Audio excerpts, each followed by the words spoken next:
Sabotage.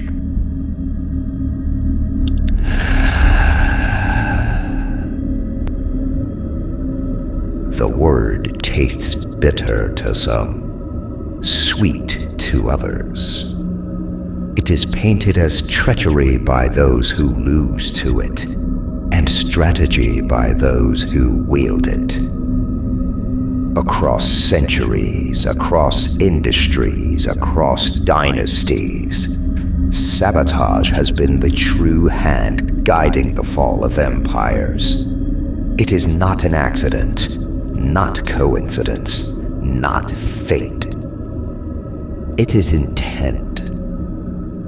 Physical sabotage, emotional sabotage, psychological, spiritual, political, tools of the same craft. A craft I have studied, practiced, perfected.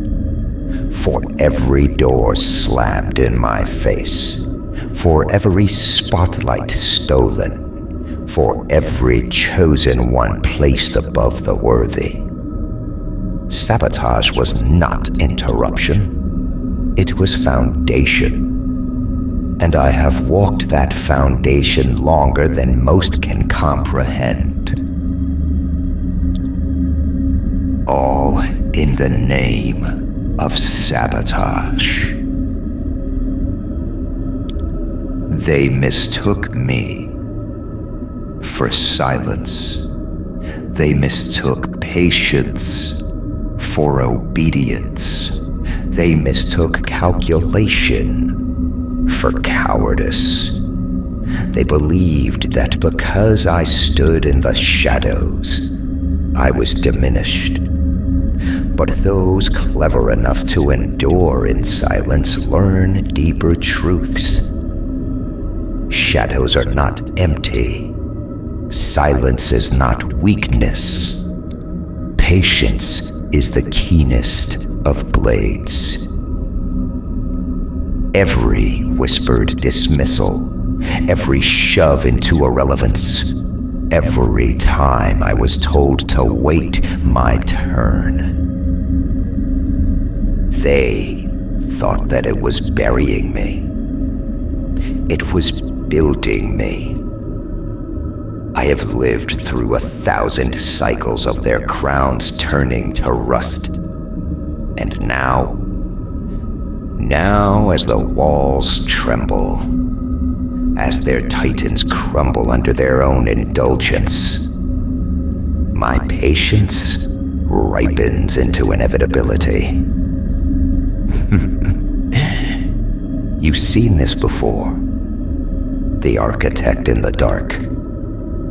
Unseen, unpraised, yet his work remains long after the idol has crumbled. Words spoken long ago, dismissed as lunacy, mocked as madness. But words that came true. That is not chance. That is not a prophet stumbling on a truth. That is will. That is design. And when I predict, they call it conspiracy. When I reveal the serpent beneath the golden robe, they call it blasphemy. They brand me outcast, heretic, lunatic, and still, my words etch themselves into the timeline like scars. They do not fear my madness. They fear my accuracy. All in the name of sabotage. And what of your saints, your heroes, the ones you clap for, worship, trust? You love them because they smile when the cameras are on. You believe them because their stories are painted in bright colors. But have you seen their hunger when the lights go dim? their venom when no one listens. They are not protectors. They are parasites. And still, you blind yourselves willingly. But I have seen. I have always seen. And I will show you what you refuse to admit. This is not warning. This is not threat. This is declaration. The old stage collapses. The illusion of safety burns. What comes next is not revival, not resurrection. It is the christening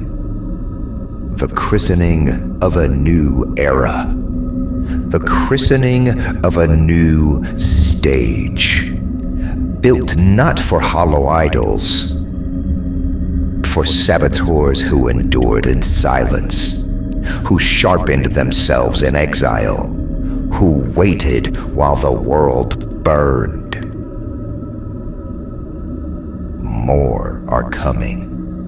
Some are already here. Their footsteps echo even as you cover your ears.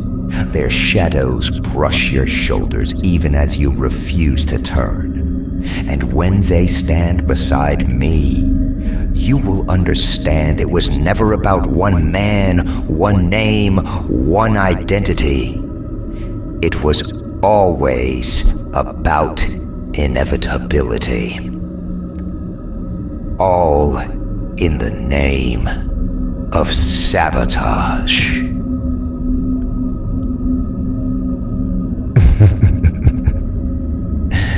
Consider for a moment the procession that follows the fall of any house. Not merely the collapse of marble and paint, but the slow, methodical arrival of consequence.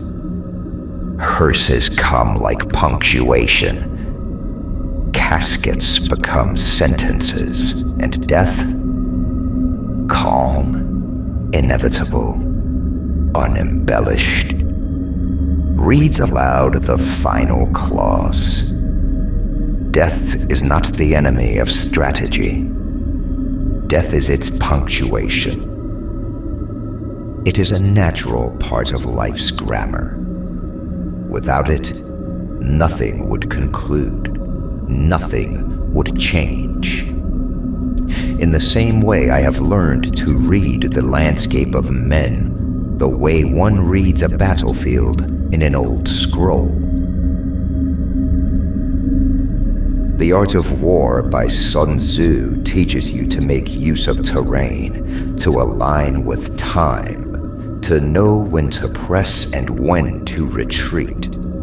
Sun Tzu does not speak of glory in empty boasts. He whispers of advantage made invisible, of moving like a shadow and striking like winter. I have learned his pages, like prayers. Know thyself. Know thy enemy. A line they put on t-shirts and call platitude. But to live it is to understand loyalty and betrayal as two sides of the same blade. Loyalty can be a fortress and a cage. Betrayal is often the sledge that demolishes the cage when the fortress becomes rot. In the crucible of strategy, loyalty is tested like iron. You will find some who swear oaths as if ink could bind blood. You will see others trade allegiance for a brighter lamp. Both moves are predictable if you have read the map. Some will march with you to the coffin. Others will hitch their wagons to the next hearse. The choice between who carries the casket and who rides the carriage is what defines legacies. and every legacy I have touched has been both blessed by servitude and stained by betrayal. There are incontrovertible truths.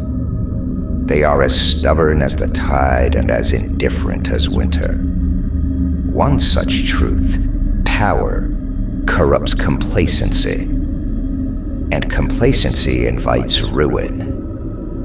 Another truth, a heresy spoken by the few can become the doctrine of the many when the altar is empty and the faithful are tired. When I am called heretic, know that I have named the truth at the center of your cathedral. To them, I am heresy. To history, I am the incision that lets rot be seen. Sun Tzu would smile at that. He taught to sow doubt in the enemy's heart, to turn certainty into error. And what is heresy but the doubt that frees a mind from false certainties? You will watch processions of men and women who once preached unity, now whisper treachery. You will see vows broken with the same ease a courtier changes a hat. And when the hearse is loaded and the casket closed, those who pretended to grieve will straighten their collars and walk away with their hands cleaner than the dead. That is the economy of betrayal. That is the calculus I have traded in. I am not sentimental about the living. The dead are honest. They never change their story. Their coffin tells it plainly. Sun Tzu says, all warfare is based on deception. So be it. Deception is not merely the lie you tell. It is the omission, the silence, the patient planting of a seed that will not sprout until the time is right. Sabotage is deception made sacrament. It is the artisan's concealment. When the enemies celebrate a victory, that hour is your opportunity to plant a graveyard of consequences. When they sing at the feast, that is the moment to bolt the doors. And yet, for all my craft, I speak often of inevitability.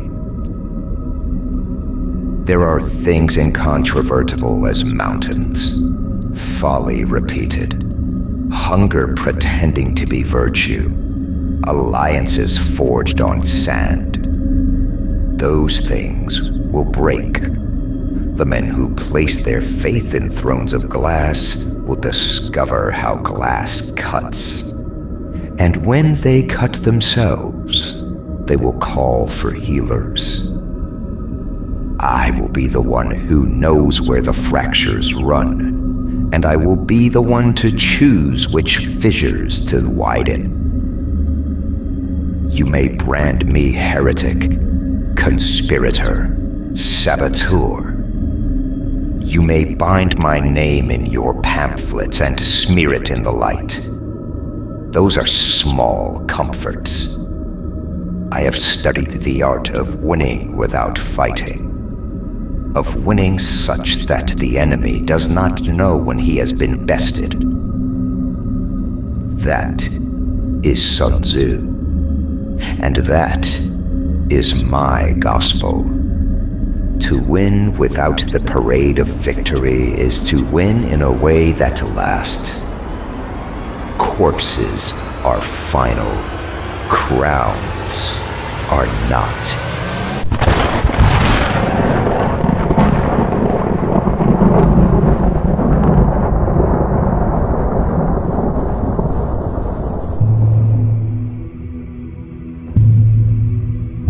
The caskets I speak of are not only for those who fall by blade and cunning. They are the resting places for pretenders, for idols whose thrones crumble under their own guilt. Loyalty will be rewarded, betrayal memorialized. But remember this, memorials can be rewritten. Graves are dug once, but tombstones can be replaced, names recarved. History is a battlefield where the victor chisels the epitaph. I have learned to hold both the chisel and the hammer. When loyalty is pure, I honor it with light. When betrayal shows its teeth, I name it in the ledger of consequence. So mark this as more than a speech. Mark it as instruction and elegy, strategy and sermon. The procession is beginning. The caskets are being measured. The hearses line the avenues of intention. Death will visit like a collector. Not cruelly, not unjustly, but as part of a ledger that balances all debts. And between what can be proven and what is called heresy, I sit and wait, patient as the earth itself. All in the name of sabotage.